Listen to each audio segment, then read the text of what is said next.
All right, it looks like we are live. Hello, everyone. Welcome to this chat, which we're going to be chatting about spooky houses.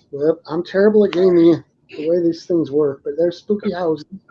And I'm chatting with Rick Hale, who has two stories in the book. Hey, Rick, how are you Hello. doing? Hey, Gary. Thank you so much for having me on. This is great. Absolutely. These are kind of fun. I think it'll give people a little more in depth into what they get with these books. So, why don't you Yeah. tell us about your stories that you have in there? Well, the two stories that I have in there, and first off, I just want to say, thank you so much for asking me to put these stories in the book. It's really it's just fantastic knowing that people like my work, enough.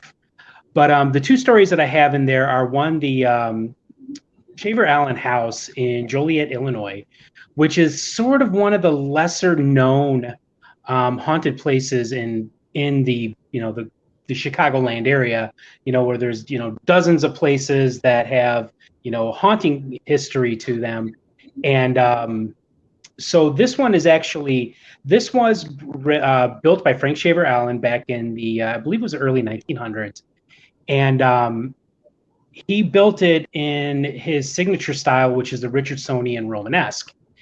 And it really kind of didn't enter into haunted history until about the 1970s, when the people who lived in the house were claiming that they were being um, pretty much harassed by ghosts in their house. And it started off with one of their children who claimed that he was being visited by a woman and a little boy in his room. And they were telling him, hey, we want you to come with us in the grave and, be with us for all eternity. And then it's just like, hell just seemed to break loose after that. They have poltergeist activity, laughing and screaming in the house, things flying around, the apparition of a cronish old woman appearing around the house and just laughing and screaming at people. Um, and then those people just, they moved out, and it probably never would have entered into Chicago's haunted history until I believe it was a news journalist and a group of psychics who visited the house and to investigate it after hearing these claims. And then after that, it just took off from there. Right. Okay, and then Uh, the the, other one? the second story that I have in there is the infamously haunted Loftus Hall on the Hook Peninsula in Ireland. And this is one of those places that it is a well-known haunted history, and like the Shaver House, it is also another extreme haunting. And according to legend, the well, not really according to legend, but the Tottenhams, they owned the house. They were um, transplants from England to Ireland, and their daughter Anne Tottenham, she fell in love with this stranger who appeared at the house during the storm.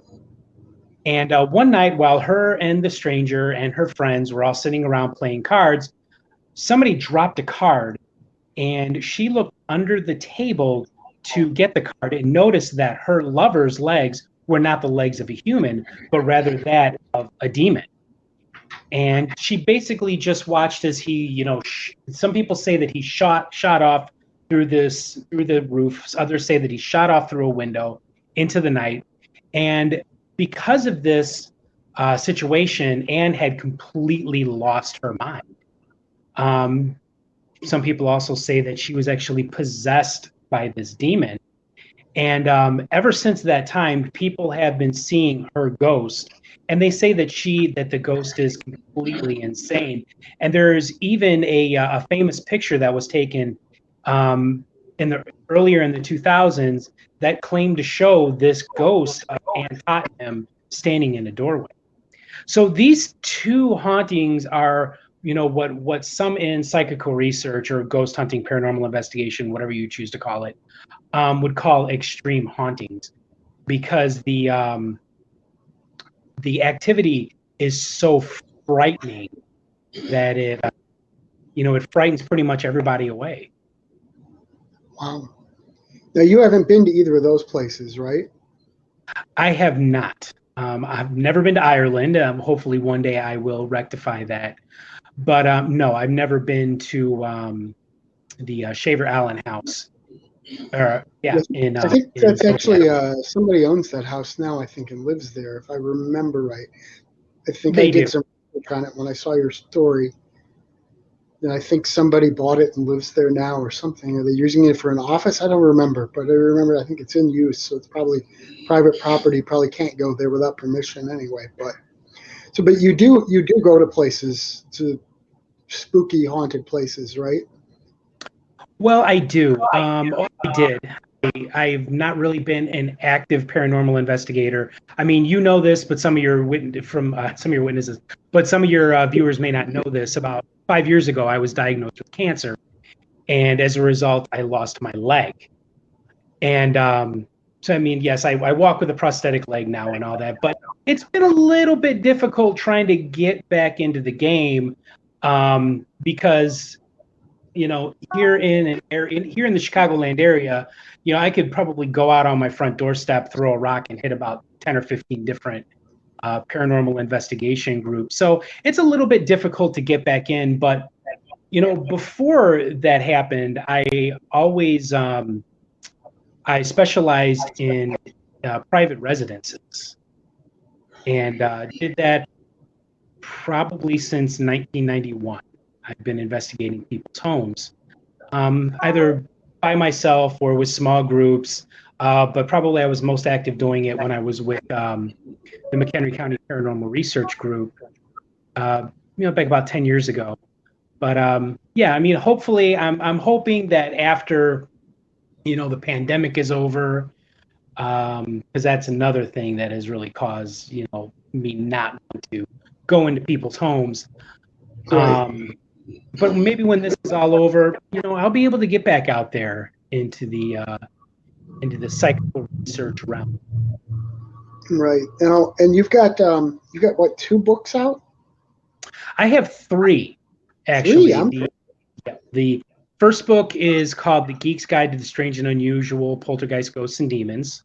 Number two is called Behold, Shocking True Tales of Terror and some other spooky stuff, which is actually true stories of my own investigations as an investigator over the years, and also little things that I've learned along the way. And the third book is called Bullets, Booze, and Babes of the Haunted History of Chicago and Illinois. And right now, I am working on my fourth book. It is based on the segment that I do for my own show, the Shadow Initiative Paranormal TV, with myself and Stephen Lancaster, Ghost Watch, which is actually based on the earlier work of the investigator and author who has been the greatest influence of my life, Peter Underwood. He did Ghost Watch for the BBC back in the early 1980s. So I'm kind of carrying on his work, I guess you could say. Yeah. Well, wasn't Ghostwatch? Wasn't there a BBC movie that was based on that too? It was a fictional thing, but where a bunch of researchers go into a hotel or something, and then all hell breaks loose, and I think they die. Do you know about that one? No, what I think you're thinking about is I think you're thinking about it was a Halloween special back in 1992 that was shown on television in England. And a lot of people thought that this was like real, that they were presenting it in a reality TV way, where investigators are going into this house where this woman and her children were being plagued by ghosts and poltergeists. And a lot of people thought that this was real because nobody really understood the whole idea of found footage horror movies just yet, which was given to us through the Blair Witch project that became. But actually, this movie that was shown back in 1992 was based on the Enfield poltergeist back in the 1970s. Yeah, and it was really fun to watch, and it's like the first time I ever saw it was on YouTube. I found it on YouTube, and I'm watching it, and like people who were not really that familiar with the history of psychical research were like, "Oh my God, this is the most terrible thing I've ever seen. How is this family enduring this?" And I just put on there, this is based on Enfield. This is a found footage film. And a lot of people didn't really care for that. But, hey, that's okay. Because, not only do I like to tell ghost stories, I also like to present the history of organized parapsychology and psychical research.